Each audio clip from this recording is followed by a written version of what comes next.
Baba ametoka mbali, amechoka, na unaona MPs wengine wameanza kutoroka kama baba yuko hapa.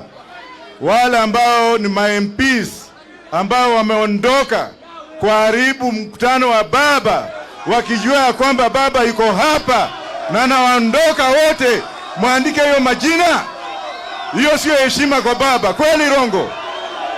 Wale maheshimiwa wote na MCS. Sasa ya pili niko na vitu vitatu. Number one, while you are away baba, while you are away, one of your members of parliament was attacked yesterday. Huyo Mheshimiwa Ong'ondo Were, Mheshimiwa Ong'ondo Were aliatakiwa jana Kisumu Airport akiwa anangojea kupanda ndege na bwana Hesbon Omolo Agar, board member KEMSA, a brother to the permanent secretary for internal security, which means that impunity has started. Impunity has started where a low-ranking officer of a government,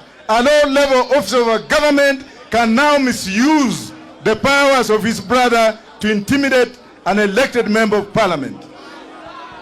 Ya pili, ningetaka kuuliza hii serikali kwamba yale mashtaka yote ambayo imewekewa Maina Njenga yatupiliwe mbali. Ya tatu, mimi mnajua nimesoma. Gachagua na mimi nani amesoma? Ukiniweka na Gachagua katika room moja, who is illiterate? This semi-illiterate man has the audacity of telling Kenyans that Raila Amolo Odinga and his team are embarrassing him by walking with me, kutembea na mimi.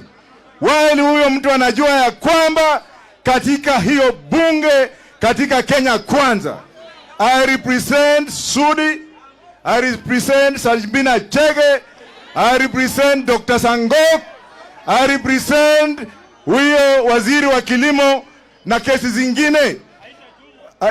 Huyo siwezi. Kwa hivyo ningependa kuambia Gachagua that the man is very illiterate or semi-illiterate because he does not understand the constitution. Constitution ya Kenya inasema ya kwamba kila mtu wako na huru ya kutembea kila mahali Kenya hii. Na Mheshimiwa Wairia amesema ya kwamba wiki ijayo ataniita kwenda Mlima Kenya na nitamuuliza baba kama atakubali. I'm going to go to Mount Kenya unless Gachagua wants to expose his idiocy. And Bangie!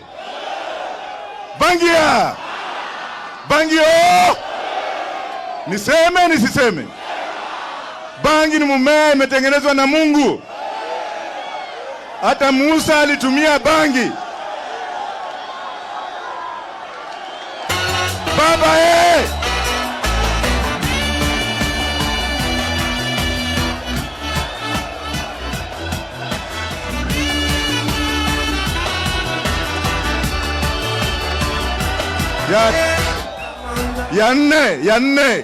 ya nne, wale watu kutoka Hague, baba, while you are away, waliingia hapa na wameandika statement ya wale polisi wakubwa, washaandika statement. Wenye wale ambao walituma watu kuja kuua watu wengine, the top police officers right now as we speak, the top cream have already written a statement for the Hague. Wameandika statement, ndio wameona wameweka hiyo kitu kwa bwenyenye. Wanajua kwamba sooner or later they will be appearing in the Hague kwenda kujibu mashtaka ambao wamefanya vile wamefanya. Niongee nisiongee? Nimemalizia. Wenye wametukana baba na tule tumbunge ambao tumekula pesa ya Ruto na tule ambao tumesema yes au kuanzia saa hii, mimi kama mshika uzani wa baba, wakienda kwa matanga wafukuzwe wasifukuzwe, wakienda mahali watolewe suruali wasitolewe, Na wale ambao ninasema ni wale wabunge wa ODM na Azimio MPs. Kuna wengine hapa Nairobi wanavaa vikati. Baba anawaambia kwamba Azimio policy ni kuenda njia moja hivi. Tuingine hata hatuwezi kutoa machozi. Tunaenda pale kusema ati we have the liberties. Tunaongea kama Wahindi namna hiyo. Ati I have the liberty. I was elected. Ulikuwa elected na nyanya yako ama baba? Baba Na mimi siogopi kifo. Maina Njenga, hebu kuja hapa. Wapi Korir? Wapi Korir? Wapi Korir? Korir. Kuja uonekane na baba. The first Kalenjin to oppose Ruto yuko hapa baba. Ule Mkalenjini wa kwanza ambaye amesimama na baba, tafadhali kuja hapa. Korir yuko ama ameenda?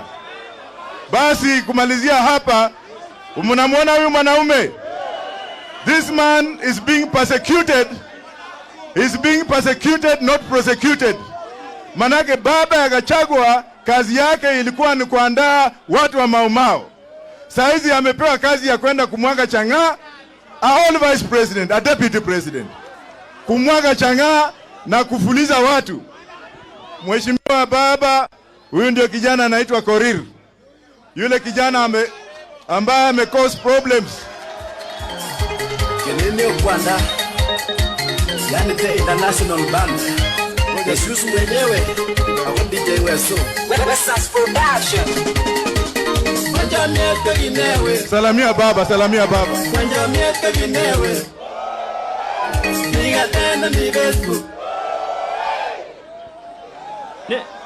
Nimeshukuru kabisa.